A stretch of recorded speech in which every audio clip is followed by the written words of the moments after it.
Bonsoir à toutes et à tous et bienvenue dans Décryptage 360. Au menu de cette édition, deux dossiers qui soulèvent une même question: comment lutter efficacement contre les réseaux qui alimentent l'insécurité et la criminalité. Premier dossier, au Burkina Faso, la douane met la main sur 60 millions de francs CFA en faux billets, du chanvre indien et des médicaments prohibés dissimulés dans un car de transport. Une saisie dont la valeur totale dépasse 75,6 millions de francs CFA. Deuxième dossier, le ministre russe des Affaires étrangères, Sergueï Lavrov, accuse la France de financer, armer et instruire des groupes armés dans la région. Il évoque également une implication présumée de militaires ukrainiens. 60 millions de francs CFA en faux billets et de la drogue saisie. Jusqu'où va la responsabilité des compagnies de transport? Terrorisme au Sahel. D'où viennent les financements? La France et l'Ukraine dans le collimateur de la Russie. Voici les deux sujets que nous allons analyser ce soir. Et pour ce faire, nous recevons sur ce plateau le camarade Ghislain Dabiré, coordonnateur du secrétariat général de la CNAVC. Bonsoir et bienvenue sur ce plateau. Bonsoir camarades, merci de nous recevoir. Merci. Alors, premier sujet, le 23 juillet 2026, les services douaniers interceptent un car de transport en commun sur l'axe Tinkodogo-Bitou. Une première fouille permet de découvrir des stupéfiants et des produits pharmaceutiques prohibés. Mais la véritable découverte intervient lors de la fouille approfondie à Ouagadougou. 60 millions de francs CFA en faux billets de 5 000 francs. Le propriétaire du véhicule nie toute responsabilité et une procédure judiciaire a été engagée. Alors, camarades, 60 millions de francs CFA en faux billets et des produits dangereux saisis dans un car. Quelle appréciation faites-vous de cette saisie? Merci beaucoup pour cette invitation. Alors, avant d'entrer dans le vif du sujet, je voudrais, à travers votre antenne, dire toutes mes félicitations, tous mes remerciements à tous les services douaniers et spécialement aux camarades DG de la douane qui, depuis sa nomination, fait un travail très efficace et contribue à renforcer la sécurité de nos frontières. Alors, par rapport à la question des saisines des faux billets, il faut dire aujourd'hui que depuis que le Burkina Faso, le Mali et le Niger ont décidé d'annoncer les couleurs de leur souveraineté, nous avons été clairs dès le début que nous allons être attaqués par tous les moyens, par toutes les voies et de différentes manières. Alors aujourd'hui, c'est une très grande révélation qui montre au peuple de ces trois nations qu'en réalité, la guerre n'est pas seulement à travers les fusils. La guerre peut aussi être économique, la guerre peut être culturelle, la guerre peut être purement politique. Alors, aujourd'hui, cette saisine vient révéler une fois de plus que l'ennemi peut passer par n'importe qui pour porter un coup au développement de ces États-là. 60 millions de faux billets, ce n'est pas petit. L'objectif était clair, porter un coup à l'économie de ces trois pays-là. Et donc aujourd'hui, nous pensons que c'est un travail efficace qui a été fait.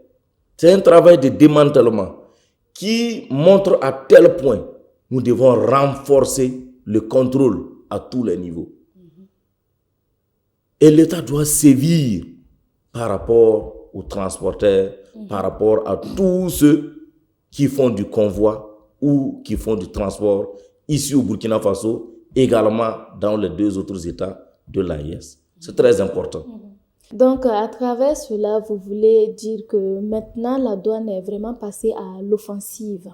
Alors, la douane était déjà à l'offensive, mais il faut dire qu'aujourd'hui, ils sont tellement minutieux dans ce qu'ils font que le résultat est net, cohérent et appréciable par le peuple burkinabé. Vous voyez déjà les chiffres en termes, bien sûr, des rendements que cette douane effectue aujourd'hui, mais c'est très appréciable.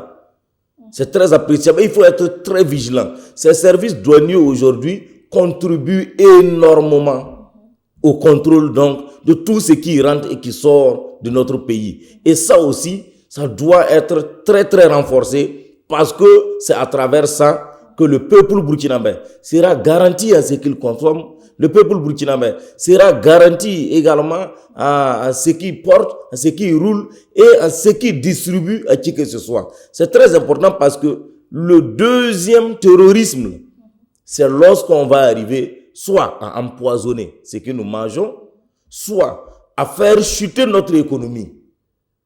Donc, comprenez qu'aujourd'hui, la douane joue ce rôle, quand bien même que certains douaniers sont déjà sur le front, voilà, le terrain opérationnel, les autres font un travail efficace et nous allons saluer cela à sa juste valeur.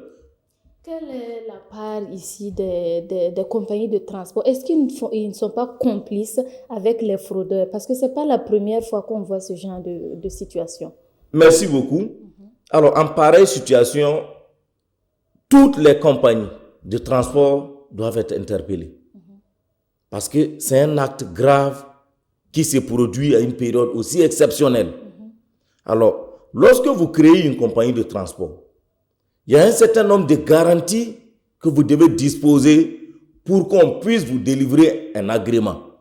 Mais lorsque vous présentez effectivement un document qui veut dire que vous garantissez tout, vous allez garantir toutes ces conditions-là pour bénéficier de l'agrément, il ne faudrait pas que sur le terrain, il y ait aussi autant de failles. Nous ne pouvons pas comprendre qu'un convoyeur, qu'un chauffeur ou qu'une compagnie de transport n'ait pas prévu comment enregistrer les entrées et les sorties de tous les colis qui arrivent dans sa gare. C'est très difficile. Alors, si cela n'est pas fait, alors, mais il est clair et net qu'on va tirer les conséquences. Et tirer les conséquences revient clairement à sanctionner soit celui qui est le propriétaire, soit les convoyeurs ou également les chauffeurs. Parce que la complicité peut se jouer à tous les niveaux. Et donc, nous estimons que toute compagnie de transport doit tout faire pour qu'aucun colis ou qu'aucun acte ne soit posé par autrui. En tout cas, pas dans sa compagnie, sans que la personne ne soit enregistrée ou que le destinataire du colis ne soit identifié. Mais ici, le chauffeur, lui, dit qu'il ne fait que conduire. Mais le chauffeur ne peut pas faire que conduire parce qu'en droit également, il y a aussi ce qu'on appelle la complicité ou le recel.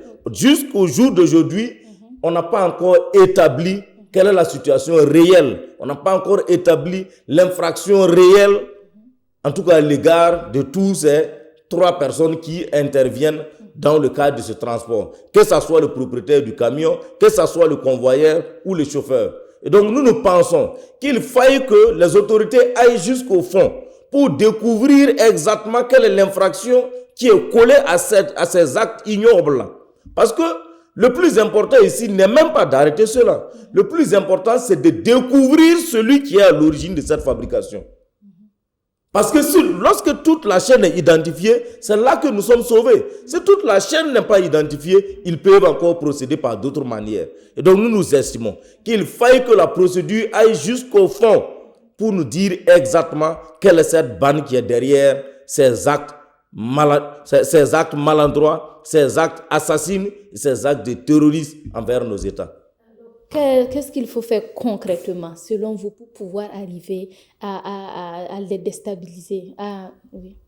D'abord, il faut sévir, renforcer le contrôle pour que tous les autres qui ont cet agrément de pouvoir mener ces activités de transport-là, qu'ils comprennent que dorénavant, nous n'allons plus collaborer avec un traître. Nous n'allons plus collaborer avec celui qui n'est pas conscient de ce qu'il fait. Alors aujourd'hui, tout le peuple burkinabé est conscient qu'on veut aller de l'avant. On ne peut pas vouloir aller de l'avant et continuer de transporter de la drogue et des faux billets pour porter un coup à notre économie. Vous avez parlé du peuple burkinabé. Quel est le rôle ici de la population? La population joue d'abord le premier rôle de veille parce que c'est cette population qui alerte, bien sûr, la sécurité, qui alerte les autorités afin qu'ils puissent intervenir. Donc, en bon burkinabé, vous ne pouvez pas être face à ces gens d'actes et ne pas informer l'autorité compétente. Et moi, je pense que la population doit veiller à ce que tous ceux qui jouent un rôle dans ces genres de situations, en transportant, que ce soit la drogue ou des produits frauduleux ou des produits qui sont au cadre juridique, qui ne peuvent pas rentrer dans notre territoire, que les populations soient à mesure, dès qu'ils les voient, de pouvoir dénoncer. Parce que ça joue aussi sur la santé de la population et ça joue aussi sur l'économie de ceux qui sont ici au Burkina et qui exercent dans l'informel. Donc tout ça, ce sont des activités que la douane essaie d'encadrer à travers le contrôle et la population doit effectivement contribuer de sorte à ce que nous puissions assainir le milieu et développer notre pays sereinement. Vous avez dit que cette situation peut jouer sur l'économie du Burkina. Évidemment. Pouvez-vous nous expliquer un peu comment cela pourrait être possible? Alors, lorsque par exemple des produits qui ne sont pas aujourd'hui reconnus, lorsque des produits rentrent de façon frauduleuse sur le territoire burkinabé, le Burkina perd en termes de taxes. Alors, deuxièmement, des produits prohibés. Mais comment vous voulez qu'on puisse prélever des impôts sur des produits prohibés alors que ces produits vont être vendus? Alors, lorsque des faux billets rentrent, clairement l'économie burkinabé n'est pas remplie de faux billets, ne prend pas de faux billets. Et bien entendu, ça porterait un coup réel sur l'économie burkinabé. Clairement. Voilà. Ok, alors merci camarades. À présent, tournons la page sur notre deuxième sujet. Le 17 août 2026, à Accra, Sergueï Lavrov accuse publiquement la France de soutenir, selon lui, des groupes armés dans la région sahélo-sahélienne. Le chef de la diplomatie russe affirme également que des militaires ukrainiens participent à certaines opérations aux côtés des groupes armés.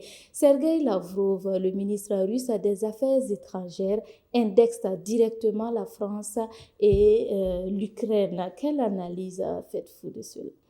Merci beaucoup pour cette question importante aujourd'hui qui est un élément capital aussi de la géopolitique internationale et de façon particulière pour le cas de l'AES.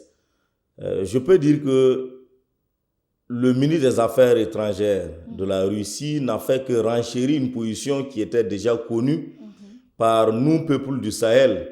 Parce que depuis 2015, pour le cas du Burkina Faso, et plus derrière que ça pour le Mali et le Niger, alors nous avons toujours décrié une telle situation parce que la France, il faut comprendre, est à l'origine de cette crise aussi au Sahel.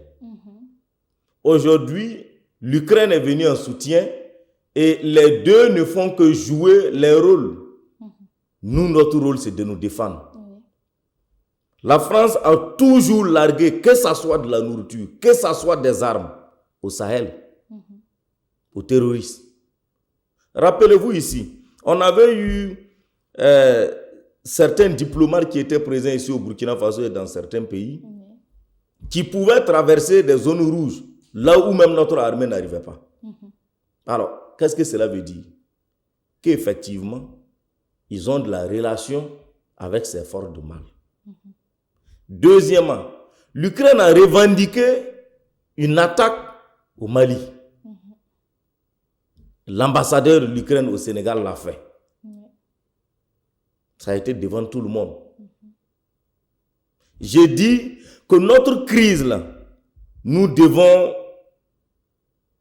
combattre le terrorisme au Sahel et nous devons combattre également le terrorisme venu de l'Occident.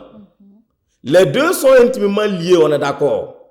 Mais il faut savoir que nous menons une guerre contre l'Occident et contre les représentants ici en Afrique. Et donc, c'est une déclaration pour nous qui vient soutenir notre position, mais en réalité qui ne change rien dans le fond, parce que depuis le début de cette crise, nous étions avertis et nous menons cette guerre contre l'Occident impérialiste, contre l'Occident terroriste et contre, bien sûr, les valets locaux terroristes également qui sont là. Et donc, aujourd'hui, c'est une position qui est très confortée par tous les analystes et nous sommes conscients et nous le savons clairement que la France et l'Ukraine aujourd'hui sont des maillons forts dans le financement du terrorisme. Ce qui veut dire que nos ennemis sont déjà identifiés. Mais comment les neutraliser? Alors, neutraliser un ennemi pareil, tout se joue sur la dignité même du peuple sahélien. Et deuxièmement, le mal est profond à partir du moment où nous avons certains États africains qui aujourd'hui se comportent toujours en État vassal de ces pays ou de ces occidentaux-là. Quand vous prenez un ambassadeur de l'Ukraine au Sénégal, le Sénégal est un pays africain, l'Ukraine un pays européen. Et c'est cet ambassadeur qui est au Sénégal qui festoie, qui se réjouit de la réussite d'une opération dans un autre État africain, tuant des populations africaines. Mais, madame, ou du moins camarade, si vous faites ça, si un ambassadeur africain le fait dans un pays européen, le lendemain, il va rentrer chez lui. Effectivement. Alors, mais qu'est-ce que le Sénégal a pu faire? Qu'est-ce que ces dirigeants africains font pour soutenir ce combat pour la souveraineté que nous menons? Donc, c'est le niveau de traîtrise et de lâcheté de certains États africains qui font qu'aujourd'hui, le combat contre le terrorisme est vu comme une guerre aussi intense, alors que nos armées ont atteint un certain niveau qui fait que ces terroristes-là ne peuvent même plus résister devant nos armées. Mais la porosité des frontières de certains États font que l'image de ce terrorisme-là est vue autrement par d'autres personnes, alors que nos armées dirigent et peuvent aller partout. Donc il n'y a pas de solidarité alors. Évidemment, il n'y a pas de solidarité entre les États parce qu'il y a certains États qui continuent de faire la courbette devant ceux-là même qui ont été nos bourreaux d'hier. Et c'est là que c'est très regrettable. C'est très regrettable parce que le mal qui est au Sahel aujourd'hui, c'est un mal qui est partagé. Mais les gens sont assis peinards en train d'attendre leur tour. Alors que le combat au Sahel aujourd'hui révèle la vérité de la géopolitique à la face du monde et surtout aux Africains qui devraient tirer leçon de cela et en finir avec cette question pour de bon. Aujourd'hui, nous sommes en train de peiner pour comprendre pourquoi certains États africains continuent de croire qu'il faille attendre leur tour en termes de combat contre le terrorisme et ne pas aider le Sahel aujourd'hui à sortir, bien sûr, de ce combat-là. Mais nous sommes sereins, je vous le rassure. La fin du terrorisme, c'est pour bientôt. Merci. Un dernier message avant de clore ce sujet. Alors, mon dernier message que j'ai, c'est à l'égard, bien sûr, de ces trois peuples de l'espace sahélien. Alors, nous avons aujourd'hui un ennemi qui est déclaré, un ennemi qui est connu. La chose la plus essentielle pour nous, c'est l'unité. Tant que nous sommes unis, tant que nous sommes dans la même direction, il n'y a rien qui puisse nous arrêter. La souveraineté, là, on l'obtient à la sueur du front. Et aucun peuple ne devient souverain en se courbant. Aucun peuple ne devient souverain en recevant, bien sûr, et cette souveraineté de la main de qui que ce soit. C'est le résultat d'un combat acharné. Voici ce qui est bien dit. Merci. C'est ici que nous nous arrêtons. Merci, camarade Ghislain Dabiré. Vous êtes coordonnateur du secrétariat général de la CNAVC. Merci d'être venu sur ce plateau. Merci, camarade. Merci à la télé Kaziba qui fait toujours l'effort de nous inviter et de nous permettre de nous prononcer sur les questions essentielles. Voilà, au niveau national comme au niveau international. Et bon vent surtout à cette télé qui fait notre fierté. Merci, camarades, pour vos analyses. Des faux billets transportés dans un car au financement qui permettent aux groupes armés de se maintenir dans le Sahel. Les menaces prennent plusieurs formes. La réponse ne peut donc pas se limiter aux arrestations ou aux opérations militaires. Elle passe aussi par le contrôle des circuits financiers, la sécurisation des transports, le renseignement et surtout la capacité à remonter jusqu'au véritable commanditaire. C'était Décryptage à 360. Merci de l'avoir suivi. À très bientôt pour un autre numéro.